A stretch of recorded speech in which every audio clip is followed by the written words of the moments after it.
اللهم صل على محمد وعلى آل محمد. بسم الله الرحمن الرحيم. عن عدي بن حاتم رضي الله تعالى عنه قال: سمعت رسول الله صلى الله عليه وسلم يقول: اتقوا النار ولو بشق تمرة. متفق عليه.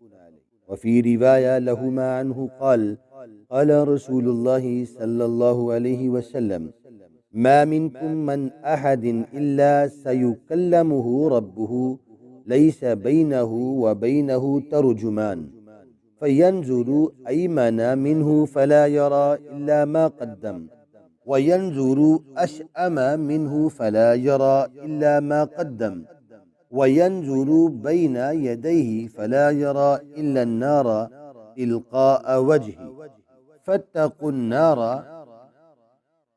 ولو بشق تمرة، فمن لم يجد فبكلمة طيبة. متفق علیہ. حضرت عدی بن حاتم رضی اللہ تعالیٰ عنہ سے روایت ہے، فرماتے ہیں کہ رسول اللہ صلی اللہ علیہ وسلم کو میں نے فرماتے ہوئے سنا کہ تم آگ سے بچو اگرچہ کھجور کے ایک ٹکڑے کے صدقے کے ساتھ ہی.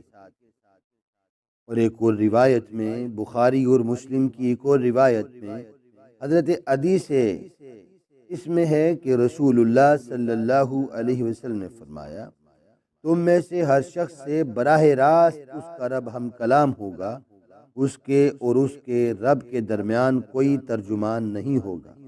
چنانچہ انسان اپنے دائیں جانب دیکھے گا تو اسے اپنے آگے بھیجے ہوئے عمل ہی نظر آئیں گے، بائیں جانب دیکھے گا تو ادھر بھی اپنے کرتوت ہی دیکھے گا، اور اپنے سامنے دیکھے گا تو جہنم کی بھڑکتی ہوئی آگ اس کے چہرے کے سامنے ہوگی. چنانچہ تم آگ سے بچو اگرچہ کھجور کے ایک ٹکڑے کے ساتھ ہی ہو، یعنی اس کا صدقہ کر کے. اگر اس کی بھی طاقت نہ ہو تو اچھی بات کے ذریعے سے دوزخ سے بچو. اس میں سخت ترغیب کا پہلو یہ ہے کہ ہر شخص کو براہ راست اپنے رب کے سامنے کھڑے ہو کر، جبکہ اس کے دائیں بائیں اس کے اعمال ہوں گے، اپنے عملوں کا جواب دینا ہوگا. دوسرا، اس حدیث سے یہ بات معلوم ہوئی کہ ہر شخص کو اپنی طاقت کے مطابق اللہ کی راہ میں صدقہ و خیرات کا اہتمام کرنا چاہیے. اسی طرح جو ہے اس حدیث میں قیامت والے دن صرف انسان